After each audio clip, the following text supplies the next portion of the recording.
Bueno, esta será la última vez que veremos al titán gatuno. Shinso Katageyo. O Gatageyo. Tiene que ser libre. Es libre. ¿Qué cambios hemos tenido respecto al manga? Eren tenía razón después de todo lo que ha ocurrido. Es un final agridulce. ¿Ha tenido algún tipo de sentido tanta guerra y tanta destrucción? ¿Por qué Ymir ha escogido a Mikasa para acabar con todo esto? ¿Qué significa esta concha que le muestra Armin a Eren y por qué es tan importante? ¿Qué significa esta escena al final de los créditos tras cientos de años después de todo este conflicto? Hablemos del final de Shingeki ahora sí o sí, pero por favor que sea vestidos como tiene que ser. Entreguemos nuestros corazones una última vez.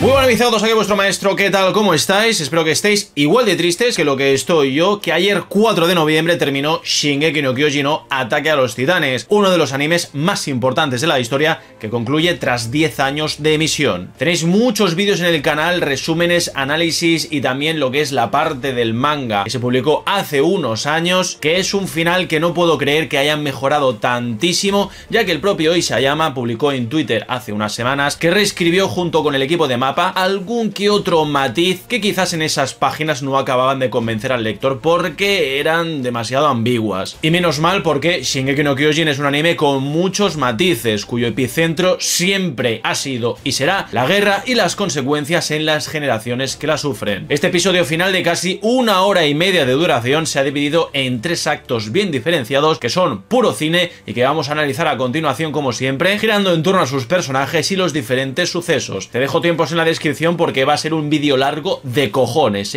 yo ya lo siento, pero es que este final merece un vídeo en condiciones. Si quieres un resumen te vas por ahí, que habrá otros Asageyos que te lo expliquen mucho más cortamente, pero mucho peor. El episodio a rasgos generales me ha parecido increíble, aunque sí que es cierto que la animación tenía algunos momentos donde podía ser mejor. Evidentemente hay ciertos pics increíbles que están protagonizados, como no, por Levi puto amo Ackerman. ¡Qué barbaridad es esta escena descendiendo a la boca de Eren! ¡Qué barbaridad es esta! Eso no quita que en cuestiones de dirección Mappa se la haya sacado bien fuerte, llevándome a decir lo siguiente: gracias Isayama, gracias Wit Studios y sobre todo gracias a Mappa por animar esta última parte de Shingeki, que precisamente era la más difícil de todas. El primer arco del capítulo ha sido el que más acción ha tenido, aunque los titanes en su gran mayoría estuviesen dibujados en 3D, a mí me importaba más bien poco, porque es que la épica, la música y las emociones, joder, cómo las manejaban. El momento de Jan con Reiner ahí colgados me ha parecido sublime. Jan salvando a Reiner de la muerte, quien había provocado el desastre en Shiganshina, diciéndole que se resistirán a morir porque es que la Legión de Reconocimiento nunca se rinde. O sea, puro cine otaku. Luego tenéis las alas de Falco tras Mikasa, que es otro momentazo increíble, devolviéndonos a una Annie que estaba un poco depre en el capítulo anterior, a un campo de batalla donde su ayuda es bien recibida. Madre mía, qué habilidades tiene Annie con el tema del endurecimiento,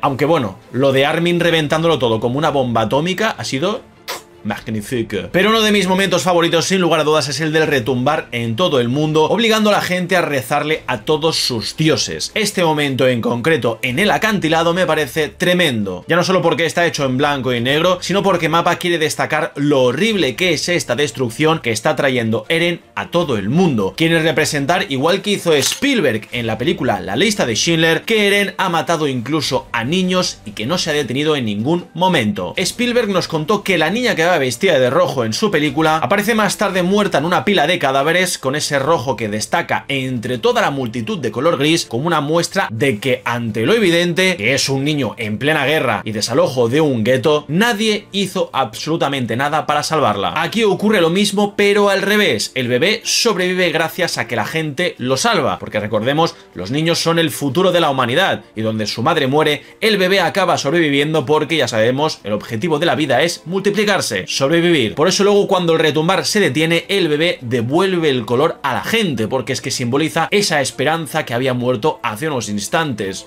brutal. Aquellos que no son capaces de renunciar a algo no son capaces de cambiar nada. Si no renuncio a algo, nada va a cambiar. Debo olvidarme de esas falsas esperanzas. Para mí, esta frase de Armin me viene genial para empezar lo que es el bloque de Eren de este capítulo final. Nunca podremos justificar lo que ha hecho Eren, solamente podemos entender el porqué, y creo que este episodio final deja muchísimo mejor parado tanto a Armin como a Mikasa y el mensaje que Isayama intentó transmitirnos hace unos años en el manga, y es la tragedia de la guerra que jamás va a terminar. Es una visión pesimista y un poco realista que actualmente estamos viviendo con ciertas guerras que han ocurrido en Europa del Este y por Asia. Para algunos puede ser un final malo, para otros agridulce, pero para mí es una forma perfecta de terminar un anime que cuenta únicamente una parte de la historia de esta humanidad, una raza que, como la vida, cambia constantemente y a veces es a peor. Antes de que ocurriese este episodio final, Eren se comunicó con Mikasa y Armin a través de los caminos, solo que ellos no lo sabían porque es que a través del poder del titán fundador les borró los recuerdos que vuelven a su memoria una vez que Eren ha muerto. Unos recuerdos que vuelven a cada persona con la que habló porque es que hay un poquito de Eren en todos ellos, ya que ellos, en parte, son responsables de lo que ha ocurrido. Y aquí viene un poco la polémica. Una polémica que se explica a través del recuerdo de Mikasa que me parece hermosísimo. Justo lo vemos en un momento de crisis para ella en el que no quiere estar ahí y quiere volver a su casa, en un momento donde no quiere matar a la persona a la que ama por muy villana que sea. Esta casa es un lugar seguro, como una especie de último recuerdo con Eren antes de morir, que además no existe ni existirá nunca porque básicamente esto es un anhelo de Eren con Mikasa. Por un momento podemos pensar que esto es un recuerdo de Mikasa, pero es que no es así, ya que al final confirmamos que es Eren quien está interactuando con sus compañeros para darles una especie de último adiós, un último mensaje. Y Eren, como nos confirma en este final, mucho más adelante, como un auténtico simp, ha intentado, como el culo, hacer demasiado para que una persona le guste, en este caso, Mikasa. Eren nos demuestra que Mikasa siempre le ha gustado a un nivel en el que no quiere que esté con nadie más, ni siquiera tras su muerte. Este mundo ideal se ubica tras la reunión con Marley que fracasó al final de la temporada 4, justo cuando Eren le preguntó a Mikasa que por qué se preocupaba tanto por él y sobre todo qué es lo que él era para ella. Mikasa respondió que él era su familia, por lo tanto este recuerdo en la montaña no es más que una representación de lo que realmente quería Eren con Mikasa, ya que si te fijas Eren explica que Mikasa es quien propuso huir, cuando en el anime Mikasa se negaba a confesar en ese momento que quería vivir junto con Eren, tranquila y con una paz eterna. Según Eren, la guerra de Marley había terminado hace unos meses, pero pronto la isla de Paradis sería invadida debido a las represalias que tomaría el mundo para evitar que los demonios saliesen de ahí. Además, concreta que le quedan 4 años de vida debido a la maldición de Ymir. Ahí Eren no ha enviado a Historia a que sea entregada como carnaza para seguir con la línea de sangre real que pasaría el testigo al siguiente titán bestia. Recordemos que Seke tenía sangre real y el plan era que Historia, ahora reina de Paradis, se comiese a Seke y por consiguiente los hijos de Historia seguirían con ese linaje, y tampoco ha masacrado a toda la gente fuera de la isla, porque este Eren es una versión que ha huido por amor y que se ha alejado del conflicto, que ha tenido un sueño de libertad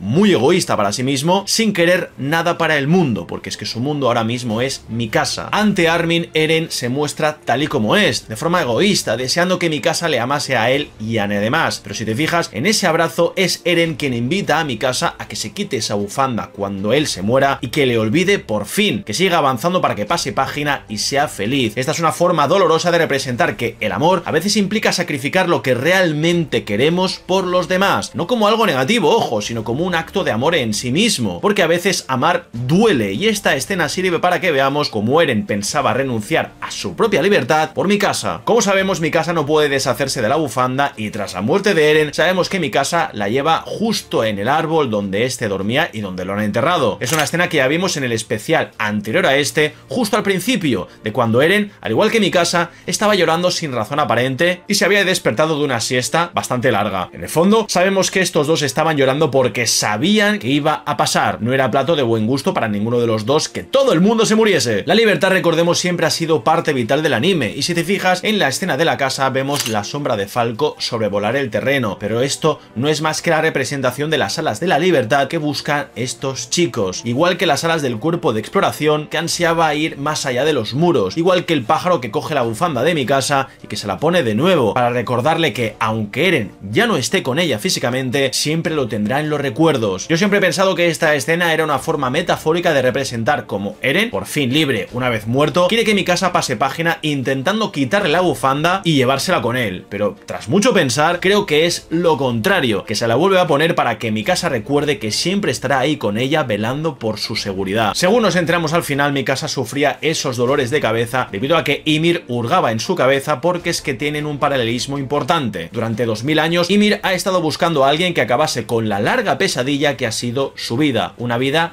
de amor muy dramático. Recordemos que Ymir era la concubina del rey Fritz, quien arrasó, aniquiló y quemó el pueblo de la chica. Una chica que fue perseguida por liberar unos cerdos de las cuadras. Una escena que vemos justo al principio de este capítulo final, con una Ymir sonriendo porque se siente feliz de haberle dado la libertad a unos animales encerrados. La pregunta aquí es, ¿quién le daba a Ymir su libertad? El miedo arrastró a esta chica a un lugar donde no existiese la muerte, porque como vimos en aquel flashback donde se encuentra con el parásito que le da un enorme poder, estaba huyendo de los hombres de Fritz, un rey que era injusto y cruel. Esto es una especie de síndrome de Estocolmo, es una mala interpretación del amor. Para mí son ambas cosas, ¿vale? Porque hay que recordar que Ymir fue testigo en su momento de una boda cuando era muy pequeña. Para mí esa fue una idealización del amor por parte de esta chica, algo que anhelaba en su interior, como una especie de conexión como la que comenta Armin cuando los anteriores portadores de Titán se rebelan contra Eren. Al final Ymir acabó en manos de un rey que la obligó a conquistar y a aniquilar a otros pueblos a costa de que el suyo floreciese y avanzase, por el simple hecho de estar conectada a alguien. Vamos, que básicamente se conformó con lo que tenía. Lo que pasa es que este conformismo le llevó a tener 3 hijas a las que amaba muchísimo y que se convirtieron, creo yo, en su razón de ser. Lo que pasa es que tras la muerte de Ymir sacrificándose para salvar al rey Fritz, las hijas se comieron los restos de su madre, dando pie a lo que es la raza eldiana y el poder de los titanes. Ymir, hay que recordar, es la madre de los eldianos, la que les ha dado literalmente la vida con esta sangre que está maldita y este poder de convertirse en titanes. Quizás en el fondo Ymir ansiaba la muerte de mano de una chica que se sintiese en el fondo como ella. Recordemos que al final Mikasa sigue a Eren allá donde vaya, incluso aunque este le haya dicho que la odia, repudiándola casi siempre porque es que no sabía hacerlo mejor. Eren no es el rey Fritz, pero casi, ya que ha aniquilado a muchísima gente por el camino con tal de darle la libertad a su pueblo, pero a diferencia de Fritz le dio a Ymir la oportunidad de ser libre y escoger, aparte de dejarse matar por Mikasa. Mikasa al final es la única capaz de hacer con Eren lo que Ymir no pudo en su día con Fritz, matarle, es decir, matar a la persona a la que amas con todo tu puto ser, aunque sus actos sean malvados y salven a miles. Por eso Eren está deprimido dentro de este titán, porque sabía que Mikasa era la que balancearía la jugada. Me parece hermoso cómo han animado esta escena. Vemos como en los ojos de Eren, la última persona a la que ve es a Mikasa, la persona que lo ha amado incondicionalmente todo este tiempo, la persona que le salvó la vida y le colocó esa bufanda en torno a su cuello, marcándola para siempre. Más duro se vuelve este momento cuanto más piensas en él. Me parece una barbaridad, sobre todo por la expresión de Mikasa de por fin te he visto, Eren, estoy triste por tener que hacer lo que voy a hacer. Es perturbador que en la muerte Mikasa haya besado a Eren, eso sí, y más cuando tienes a Ymir ahí de fondo sonriente. Pero animado creo que he entendido mucho mejor este momento que cuando leí el manga en su día, sobre todo por la música y el montaje. Esto me permite que entendamos mejor que cuando amas a alguien no hay explicaciones para tus actos. Por eso Ymir desaparece cuando Mikasa le da las buenas noches, porque es que Ymir piensa en cómo habría sido su vida si no se hubiese metido en medio de esa lanzada, dejando que su marido muriese y viviendo con sus hijas, quizás más feliz. La diferencia entre Mikasa e Ymir es que Ymir fue una estúpida enamorada que no tuvo el valor suficiente de hacer lo que sí que ha hecho Mikasa. Por eso Ymir escoge a Mikasa. Por eso ha estado 2000 años buscando a alguien que lo hiciese por amor y no por odio o despecho. Y esto es muy triste cuanto más lo piensas y sobre todo cuando ves los créditos finales, adaptando de forma magnífica un panel del manga que son unas pocas viñetas donde vemos que Mikasa, tras esta escena final, se casa con Jin y tuvo hijos con él. Vemos cómo visita cada X tiempo la tumba de Eren, recordándole hasta que murió y fue enterrada junto a él. Quizás en el anime no se ve demasiado bien porque es súper chiquitito, pero en el manga nos queda claro que este tipo es Jan. Además, me gusta cómo conectan con aquel episodio 84 del anime, donde Jan soñó una vez que estaba con Mikasa y con un hijo aparentemente felices. Pero vamos, para felices nosotros que vemos que este sueño se ha hecho realidad. En este plano tan hermoso del árbol avanzando al tiempo, vemos que al final los esfuerzos del cuerpo de exploración, tras lo que ha hecho Eren han sido en vano. Ya lo vemos un poquito con el general Müller apuntando al padre de Annie y el resto de eldianos que están ahí sin ningún tipo de poder del titán. El miedo, el trauma y el rencor siempre estará ahí y necesita un grandísimo trabajo para que lo puedan superar, porque es que al final Shingeki es una historia que nos muestra que el problema no han sido ni serán los titanes, sino las personas. Historia ha podido ver crecer a su hijo hasta los 3 años y escribe una carta a los chicos donde aclara que el mundo, tras la batalla del cielo y la tierra, ha perdido muchas vidas y los supervivientes aún tienen heridas que están sanando. Otros, en cambio, temen las represalias del mundo exterior más allá del mar y han formado la facción Jaeger, un ejército de Eldia que se prepara para un futuro conflicto, uniendo así la isla. Historia deja claro lo que profesaba Eren, que si ganaban, sobrevivían, y si perdían, morían. Tenían que seguir luchando para terminar con los conflictos del mundo, porque es que el mundo es así no por lo que decidió Eren, sino también por lo que han decidido todos y cada uno de sus habitantes. Como afirma Armin, en la Legión hay soñadores que no saben cuándo rendirse, y como héroes en una era sin titanes, tienen que ser mediadores de la paz en tiempos tan delicados como estos. Eren, en aquella granja hablando con Historia, recordemos que afirmó que sin humanos no habría conflictos, y finalmente, como vemos, es así. Además, la llamó la chica más malvada del mundo porque, si os acordáis, en la tercera temporada Historia salvó a Eren y por consiguiente esto provocó el retumbar. Por eso la visión de Isayama de los conflictos y la guerra en la sociedad son tan pesimistas. En las páginas extra que se añadieron meses más tarde al final del manga, vemos cómo en el anime han pasado también varios años, se entiende mucho mejor, estallando la guerra en Eldia, devastando la ciudad y reduciéndolo todo a cenizas, empezando todo casi desde cero, una era post-apocalíptica. Fíjate en este planito de la tumba de Eren, donde Mikasa había puesto flores en su momento, ahora tiene balas. Esto es una muestra de que Eren tenía razón y no había otra forma de terminar con todo esto si no era con la absoluta aniquilación humana. De su tumba ha crecido un árbol tan alto como aquel que encontró Ymir en su día, y vemos que hay un niño con un perrete que entra en él y no sabemos qué es lo que va a ocurrir. ¿El ciclo se va a volver a repetir? ¿Todo esto ha servido de algo? La respuesta es que no, no ha servido de nada, porque es que no aprendemos de nuestros errores y seguramente nuestro odio ha arraigado tantísimo que es imposible de extirpar ni aunque se haya muerto el 80% de la población mundial. Para mí, que lo que explica Seke tiene mucho más sentido en esta escena. Cuando todo se originó, innumerables cosas nacían y desaparecían, pero la vida persistió, porque es que la vida se multiplica y cambia constantemente para sobrevivir. Ese deseo de multiplicarse es una analogía, para mí, del amor, ya que a los humanos no solamente nos mueve el instinto en esta procreación de la especie, sino que también hay un poquito de amor en el proceso. La muerte y la extinción contradicen este deseo de multiplicarse y por lo tanto la vida no deja de intentar sobrevivir. Desde mi punto de vista, es posible que la cabeza de Eren enterrada fuese simplemente la semilla de una fuente de vida como la que atrapó a Ymir para evolucionar y así aprovecharse de este miedo que tenía la niña, dándole la vida eterna con los poderes de los titanes. Quizás este niño se acaba convirtiendo en un titán y quizás el ciclo vuelve a repetirse en un mundo que no dejará jamás de cometer los mismos errores. Por eso Shingeki es un anime tan magnífico, al menos para mí, porque es que al final no somos más que un punto en la línea de una historia trágica que jamás se va a detener, una historia de la que jamás podremos deshacernos, porque es que la paz al final no es más que una ilusión. Por eso Eren es un antagonista tan complejo, un protagonista que pasa de ser bueno a villano en una historia que él ya sabía cómo terminaba, porque es que Eren es un esclavo de la libertad que al final, desde mi humilde opinión, repito, no pudo decidir en ningún momento, porque es que todos los caminos llevaban al mismo desenlace y la única forma de salvar a sus amigos era esta. ¿Ha valido la pena todo esto para darles a Armin y a compañía unos años de paz hasta que pasasen el testigo a otros? Para Eren es posible, pero para el resto del mundo no. ¿Reducir la población mundial a solo un 20% para que Paradis tenga opciones en caso de una venganza unilateral no es realmente algo justo? Con tantas muertes, evidentemente no, por supuesto, pero para Eren sí que lo es, y más siendo en el fondo un niño moldeado por la guerra durante toda su vida. Hay una de traumas ahí, chaval, que flipas. Por eso esta escena con Armin es tan maravillosa, porque empezamos con una visión de ellos dos de pequeños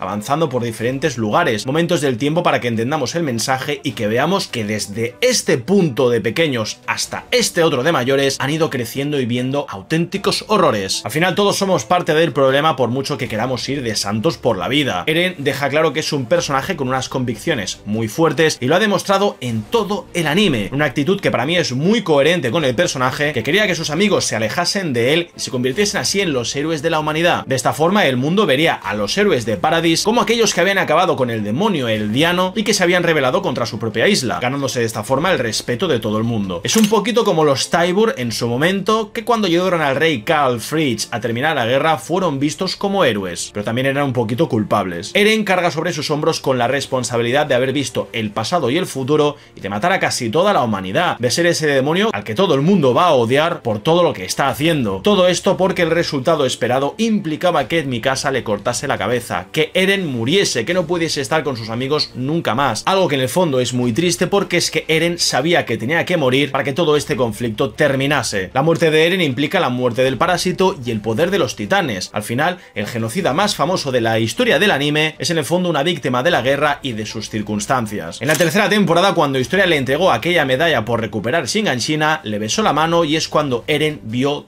todo el panorama, incluso en ese momento donde el titán de Dynafritz se iba a comer a Bertorto y tenía que desviarlo para que se comiese a su madre. ¿Tú me dices que esto no es jodido de cojones? O sea, matar a tu propia madre porque es la mejor opción de liberar a tu pueblo no te deja secuelas emocionales tremendas. Creo que esto nos ayuda mucho mejor a entender por qué Eren estaba tan falto de sentimientos en esa temporada, básicamente porque tenía que cumplir con este propósito, aunque en el fondo no quisiera. Oye, si te gusta el vídeo te dejas un buen like, aparte de que es largo de cojones, lo estoy haciendo con todo el amor del mundo y un domingo. O sea, dominguex se acabaron, pero tú aquí puedes dejarte un buen like y suscribirte, que aparte de animes hablo de muchas cosas. Me encanta que estas conversaciones tengan lugar en sitios como por ejemplo un volcán, que recordemos es la fuerza de la naturaleza imparable que arrasa con todo a su paso, como la decisión de Eren, y después pasamos a la aurora boreal en un escenario que es precioso para hablar de cómo Mikasa es la elegida para terminar con todo esto. Para mí, Eren la ve hermosa tal y como están viendo la aurora boreal. Para mí esto, ya te digo, es pura poesía. Por eso esta escena me encanta, porque es que Eren confiesa sus verdaderos sentimientos hacia Mikasa, aunque sea por el puñetazo de Armin.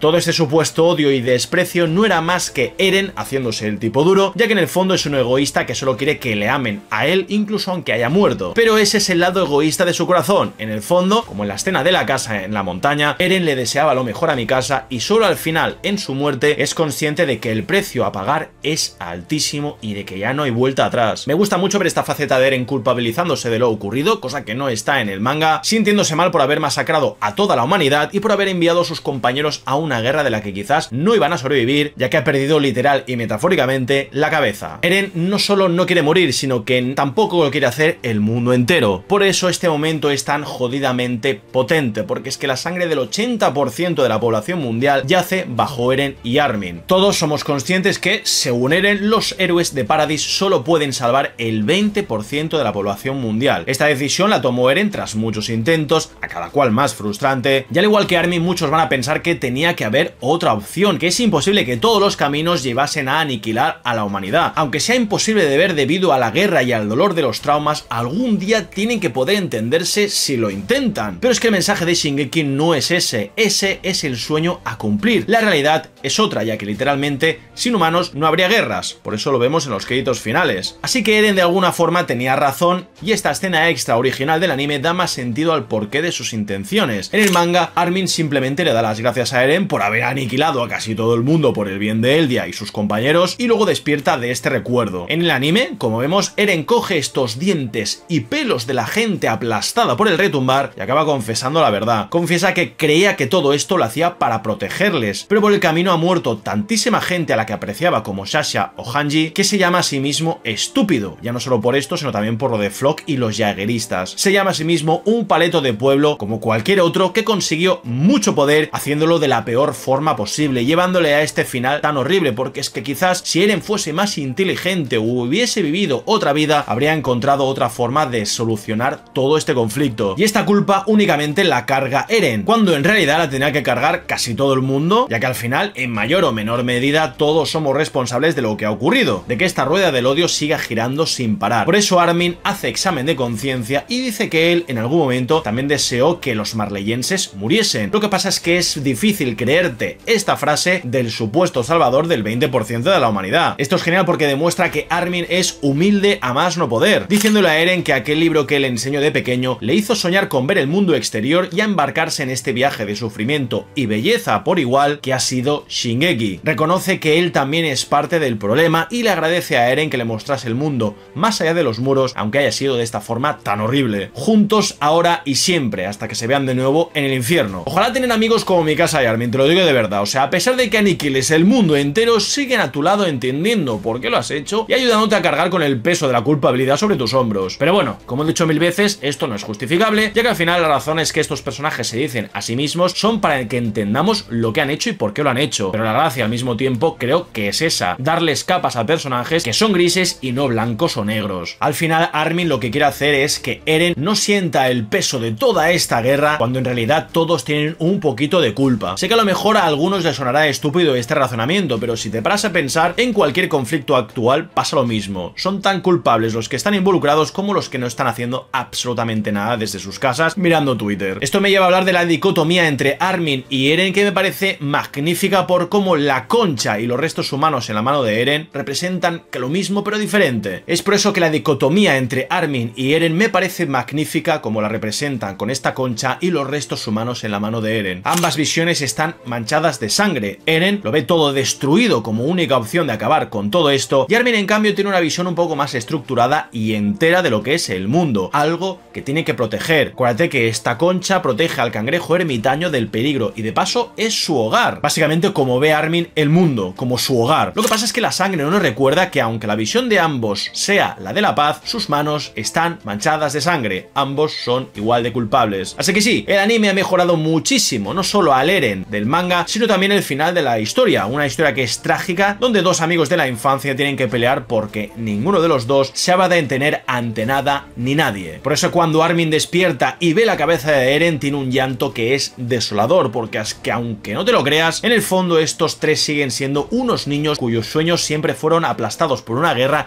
que jamás pidieron y que no pudieron evitar de ninguna manera. Por eso me encanta que Armin le diga a Eren que ninguno de ellos quiere ser un héroe. Por eso me gusta que sus actos les lleven a tener que serlo, siendo estos embajadores de la paz que se dirigen a una isla de Paradis unida bajo una sola bandera que está dispuesta a luchar contra quienes amenacen sus tierras. Digamos que la lucha del equipo todavía no ha terminado, porque deben contar una historia de cómo gente que en su momento intentó matarse mutuamente ahora vuelven a una isla para intentar abogar por la paz. Y mientras, Armin dice todo esto cogiendo una pluma que representa, como sabemos, la libertad que todos ansían. Puro cine. En este tramo final hay cambios significativos que me gustan más en el anime que en el manga, ya que se centra más en ver cómo los personajes se cuidan los unos de los otros que viéndolos disfrutar de una vida de una forma mucho más egoísta, como daban a entender en el manga. Por ejemplo, vemos que Gaby, Onyakopon y Levi, con quien creo que es Falco, a no ser que sea Yelena, es muy difícil de distinguir, están en la plaza de una ciudad disfrutando un poquito de la vida. En el anime vemos a Levi repartiendo piruletas, que es literalmente lo mejor que he visto en tiempo, y más cuando los pics de animación de la película se los ha llevado él. Levi, incluso herido, sigue luchando, aunque sea de una forma un poco más torpe de lo normal, ya que no se puede ser tan puto amo y estar en la mierda al mismo tiempo. Después vemos que Gaby y Falco están plantando árboles en zonas donde el retumbar arrasó con todo, y a Onyakopon ayudando a Levi con los niños, mientras Yelena carga una caja con pelotas y guantes de béisbol, que como sabemos era con lo que jugaba Zeke, a quien también sabemos adoraba más no poder. Por eso esta parte me gusta más en el anime, porque es que Yelena está junto con Levi, mano a mano, ayudándole con los refugiados, ayudando a quien mató a su ídolo, porque es que al final, aunque el ciclo se repita, no quita que se pueda optar por una paz temporal. Aunque no puedas cambiar el mundo entero, sí que hay pequeños actos que mejoran un poco el día a día. Después tenemos a Zeke, que es otro personaje que ha tenido un momentazo clave en este episodio, que es cuando habla con Armin. Cuando Ymir lo devora de una forma sensualmente perturbadora, se encuentra con el macaco haciendo un castillo de arena como si fuese un niño perdido en una inmensa playa. Tras explicarle a Armin que fue incapaz de entender a Ymir cuando Eren sí que lo hizo, te das cuenta de que es porque él quería llevar adelante el plan de la eutanasia, que era asesinar a todos los eldianos, representando ese miedo que trae consigo la muerte, que es de lo que Ymir huía desesperadamente. Como Eren quería avanzar y llegar al momento donde Mikasa acabase con todo esto, Ymir aceptó más a Eren que a Zeke, aunque Eren no entendiese del todo a Ymir. Zeke está resignado, completamente rendido ante las circunstancias porque, a ver, ¿para qué voy a presenciar el desastre causado por la vida controlada por el miedo que es ahora mismo Eren y el retumbar? ¿Por qué voy a seguir luchando si en algún momento voy a morir igualmente? Zeke ahora mismo está en una depresión inmensa que le lleva a olvidarse de lo esencial de la vida, que son esos detalles que la hacen especial y única. Armin comienza a explicar lo que le recuerda esa hoja que se ha encontrado en la arena de aquel día en el que junto a Mikasa y Eren corrían hacia el árbol de la colina, que era un momento muy feliz, igual que cuando lee libros bajo la lluvia, cuando las ardillas se comían los frutos secos que le daban o cuando iban juntos al mercado. Esto en el manga está mucho mejor representado, aunque lo muestren brevemente, con estos recuerdos de Armin que creo que le habrían dado más carga dramática al momento en el anime. Pero creo que funciona igualmente porque es que Zeke recuerda estos juegos de pelota con Sever, que acordémonos fue el anterior portador del titán bestia que de alguna forma hacía feliz al macaco. Al final Zeke tiene que darse cuenta de que la vida no va de sobrevivir y multiplicarse únicamente, sino que también va de disfrutarla, va de encontrar en lo sencillo algo inolvidable. Sigue creyendo, eso sí, que la eutanasia es lo correcto, pero confiesa que no le importaría nacer de nuevo si fuese para jugar con la pelota con Xavier, que por cierto es el titán Thor que vemos ahí encima de Eren, por si no te habías dado cuenta. También le da las gracias a su padre Grisha por haberle dado la vida, porque es que sé que gracias a Armin se da cuenta de que aunque la muerte traiga la paz, el camino tiene momentos que vale la pena que andes. Por eso acaba saliendo del titán fundador y llama a Levi para que le corte la cabeza y el capitán cumpla así con la última orden de Erwin, que era acabar con el titán bestia. Es una escena poderosa, hermosa y bien épica donde Levi por fin toma venganza del macaco, quien sabe que ha matado a demasiada gente y que tiene que redimirse por lo que ha hecho. La muerte es su redención. Me encanta el momento previo de observar el paisaje tan hermoso según él, que le lleva a arrepentirse de no haber pensado de otra forma en su momento, es decir, de haber tenido una visión menos pesimista sobre la eutanasia y el futuro de Eldia. Ha sido también muy hermoso ver cómo Reiner, Annie, Falco, Gaby y compañía se han podido reunir por fin con sus familias, que previamente, en un momento de supuesta victoria, se han convertido en titanes por ese humo que el parásito empezaba a expulsar de su cuerpo para obtener así un ejército que luchase para cumplir el objetivo de Eren. Este momento me ha gustado mucho más aquí que en el anime, porque es que la música, la animación y el momentazo de Reiner deteniendo al puto gusano este, joder. Sientes mucho más la sensación de derrota en el momento donde piensas, hostia tío, no hemos sufrido ya lo suficiente, ahora mi familia se convierte en titán, no me jodas. Ver a Jan y a Connie aceptar su destino abrazados, joder, me parece un momento que es que te destruye y te emociona a partes iguales, por si la película de por sí no lo estaba haciendo. Es un momento de aceptar lo inevitable. Connie se caga en los muertos de Jan por haberle obligado, muy entre comillas, a unirse al cuerpo de exploración. Recordemos que tras ver la muerte de Marco y muchos otros compañeros, tuvieron que quemar sus cuerpos en hogueras y decidir a qué cuerpo querían pertenecer. Marco, acordaos que en ese flashback le dijo que aunque no fuese muy fuerte, Jan entendía a los débiles y juzgaba bien las situaciones difíciles. Esto es una cosa que vimos en el capítulo 16 de la primera temporada, que conecta además con el capítulo 24 de la cuarta temporada, donde Jan afirma que las cenizas de los muertos no le habrían perdonado si se llega a rendir ante Flock y los suyos. Es por eso que este análisis es el mejor de todo puto YouTube, porque esto ya te digo no te lo va a decir ni Cristo. Y para terminar quiero acabar con uno de mis momentos favoritos del episodio, en el que Levi, agotado y herido a más no poder, ve a sus compañeros Erwin, Hanji, Mike Zacharius y todos aquellos que han entregado sus corazones para esta conclusión de la historia, para que al final a través de la muerte de tantos se haya podido alcanzar una paz, aunque sea temporal, y sobre todo para que el poder de los titanes haya desaparecido de la Tierra por fin, obligando eso sí a que los humanos hagan otras armas de destrucción masiva en el futuro. Como bien vemos en la escena donde Levi está sobre Falco, herido sin poder hacer demasiado, ve el panorama preguntándose si para esto han entregado sus corazones, por qué han llevado a los niños más allá del mar si era para activar el fin del mundo. Levi se dice que no, que el mundo sin titanes tendría que dar incluso náuseas si con esto consiguen la paz. Es una forma de justificar que aunque todo sea horrible y una mierda, por lo menos ha servido para algo. Al final Levi no se arrepiente de haber escogido a Armin y no a Erwin, ya que recordemos que Erwin en el fondo perseguía sus sueños de niño de descubrir qué había más allá de los muros, es decir, lo que había en el sótano de Eren, dejando lo que es la salvación de la humanidad como algo más secundario. Así que al final, como no, Levi puto amo Ackerman es el mejor miembro del cuerpo de exploración y al que vamos a recordar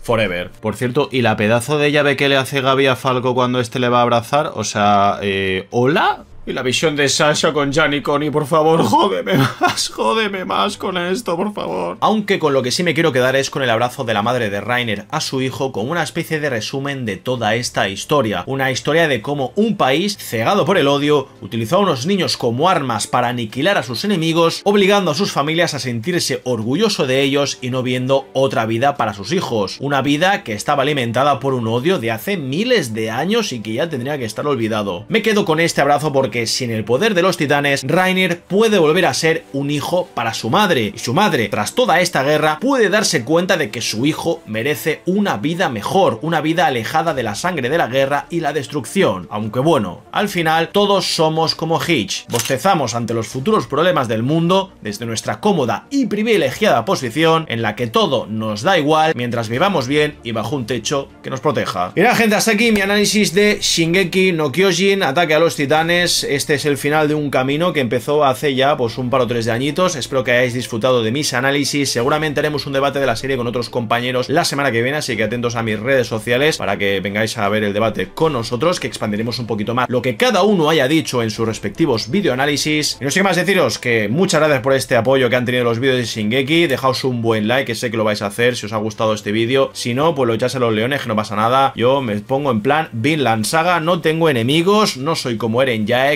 Yo vivo en mi casa feliz con mi titán gatuno y mi esposa. Muchísimas gracias a mis patrones y miembros de YouTube por su apoyo incondicional. Links en la descripción por si quieres ser un mecenas que apoya al canal cada mes. Y yo aquí me despido, gente.